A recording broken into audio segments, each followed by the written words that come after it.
అండి, ఎన్డీఏ కూటమి అధికారంలోకి వచ్చి 30 రోజుల పాలన పూర్తయింది.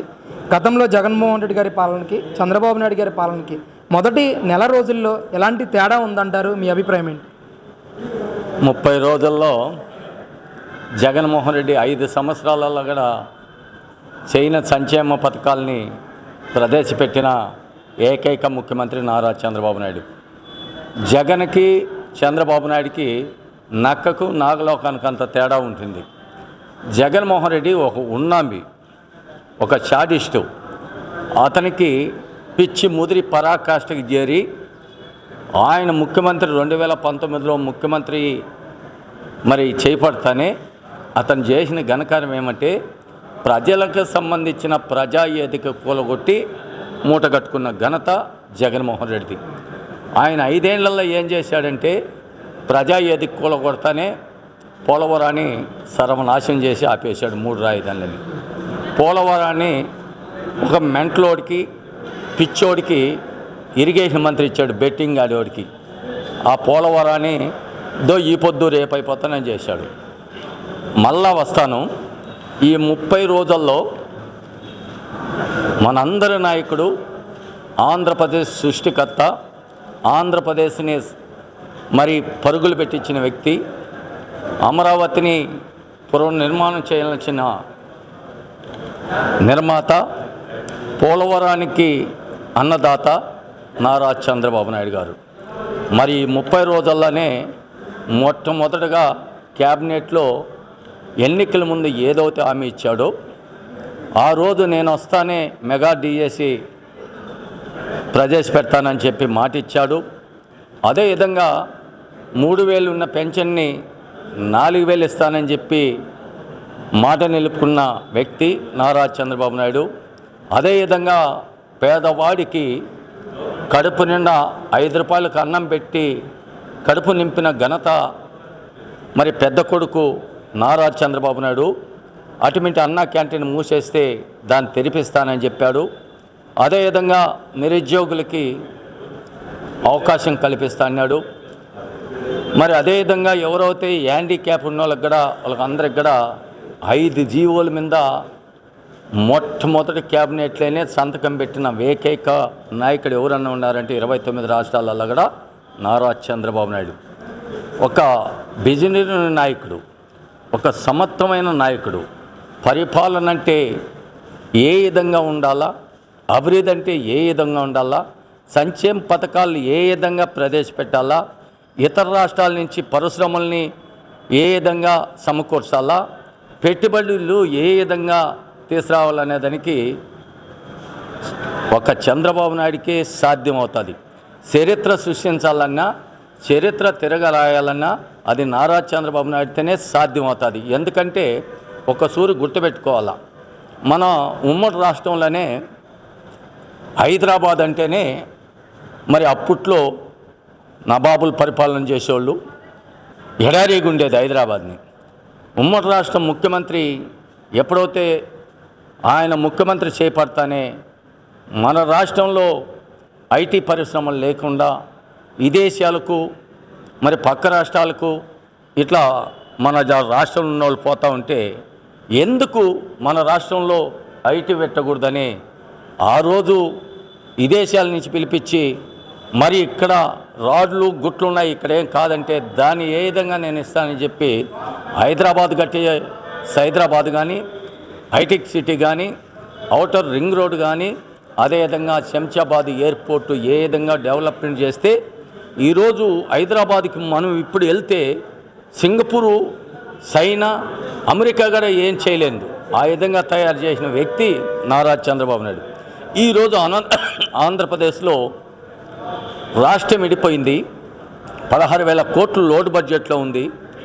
అందరూ కూడా ఈ రాష్ట్రంలో ఏ విధంగా పరిపాలన చేస్తాడు, ఉద్యోగస్తులకు జీతాలు ఏ విధంగా ఇస్తాడు, ఆ రోజు ఇవన్నీ కూడా సంక్షేమ పథకాలను ఏ విధంగా ప్రవేశపెడతాడంటే ఆయన ఒక ముందు చూపు, ఆయనకి విదేశాలల్లో పలుకుబడి అన్ని రకాల గడగడ రాష్ట్రం విడిపోతే 16,000 కోట్లు ఉంటే ఇక్కడ రాజధాని కట్టుకోవడానికి 3 అడుగులు స్థలంగా లేనప్పటికీ ఇక్కడ రైతులది ఇక్కడ ఆయనకు నమ్మకం మీద 34,000 ఎకరాలు 3 పంటల పండే భూమిని ఆంధ్రప్రదేశ్ 5 కోట్ల మందికి త్యాగం చేస్తే అప్పటికప్పటికి బస్సు చేసి మరి రాజధానిగా ఈరోజు సెక్రటరియట్ కట్టించింది తెలుగుదేశం పార్టీ నారా చంద్రబాబు నాయుడు. ఈరోజు అసెంబ్లీ మరి అప్పుడు మరి జగన్మోహన్ రెడ్డి బూతులు మాట్లాడిన అసెంబ్లీ కూడా చంద్రబాబు కట్టించింది. అంతెందుకు తప్పుడు జీవోలో మరి కేసులు పెట్టిన డీజీపీ ఆఫీస్ కట్టించింది కూడా తెలుగుదేశం పార్టీ చంద్రబాబు నాయుడు. రాజ్భవన్ కట్టించింది కూడా మరి చంద్రబాబు నాయుడు. ఈ తప్పుడు కేసులన్నీ కూడా జగన్మోహన్ రెడ్డి పెడితే చంపబగిలేటుగా తీర్పిచ్చిన హైకోర్టు కట్టించింది కూడా చంద్రబాబు నాయుడు తెలుగుదేశం పార్టీ.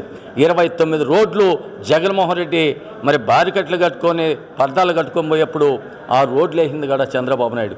అంతెందుకు దురదృష్టం, ఒక దొంగోడు, ఒక ఆర్థిక నేరగాడు ఎక్కడన్నా కానీ ఒక రోడ్డు గుంత పడితే ఆ గుంతలో ఒక మట్టో ఒక రాయి వేసి బూడ్చి ఇంకొకటి ప్రమాదం జరగకూడదని ప్రజలు నిర్ణయం తీసుకున్నప్పుడు కూడా మరి ఆ విధంగా ఉన్నప్పుడు జగన్మోహన్ రెడ్డి వాళ్ళు శాడిస్ట్ ఎమ్మెల్యేలు రోడ్లు ఎత్తుకోమైనారు, అక్కడ ఉండే స్టీల్ ఎత్తుకోమైనారు, అక్కడనే కంకర ఎత్తుకోమైనారు. దొంగల పరిపాలన జరిగింది. అటువంటి మరి శాడిస్ట్ని పదే అనేవాడు జగన్మోహన్ రెడ్డి.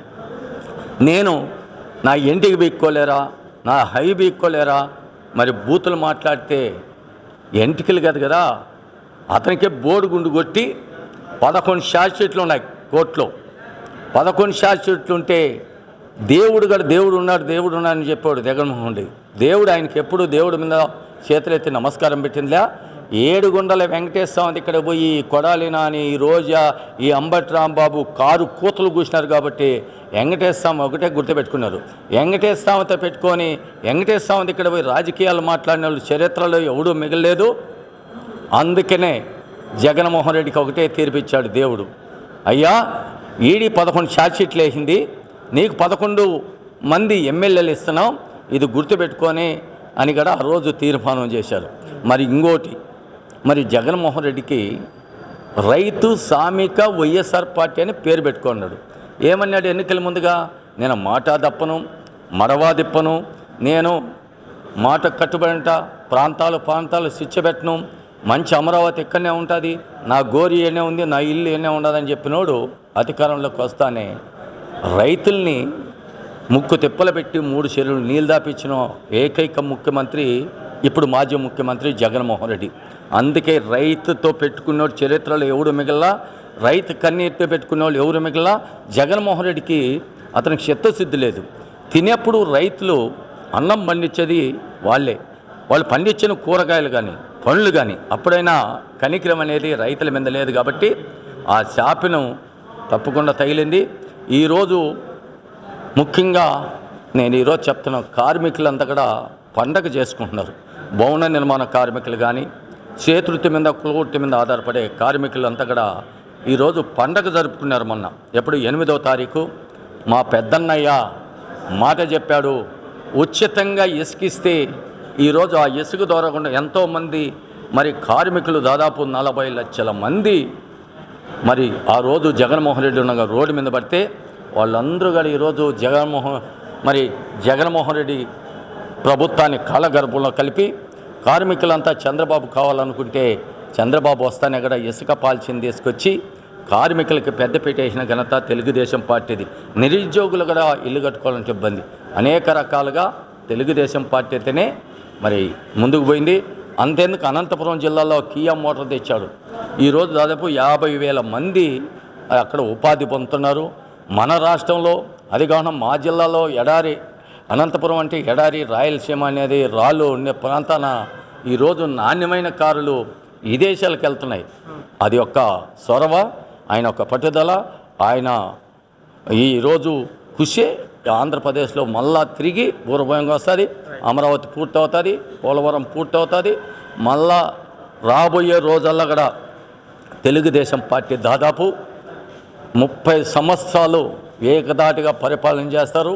మన యువ నాయకుడు నారా లోకేష్ బాబు గారు ఆయన యొక్క పాదయాత్రలో మరి అనేక సమస్యలు తీసుకుంటే ఆ సమస్యలంతా కూడా ఈరోజు ఆయన యువగలం మనగలం అని పేరు పెట్టి యువతకు పెద్దపీట వేస్తానని చెప్పిన ఏకైక నాయకుడు మరి మంత్రి నారా లోకేష్ బాబు గారు అదేవిధంగా చేశారు. మన ఎన్నికల్లో కూడా బ్రహ్మాండంగా చేశారు. జగన్మోహన్ రెడ్డి ఇంకా పార్టీ కూడా ఉండదు, పార్టీని ఉండే పార్టీ కూడా కాలగర్భంలో కలిసిపోతాను కూడా మీ మీడియా ద్వారా తెలియజేస్తూ మరి ఒక్కసారి మన అధినేతకి మన రాష్ట్ర ముఖ్యమంత్రి మన అందరం ముఖ్యమంత్రి గారికి ప్రత్యేకంగా ఈ 30 రోజుల పరిపాలన బ్రహ్మాండంగా జరిగింది. ఆయనకి ప్రత్యేకంగా ధన్యవాదాలు తెలియజేస్తున్నాను.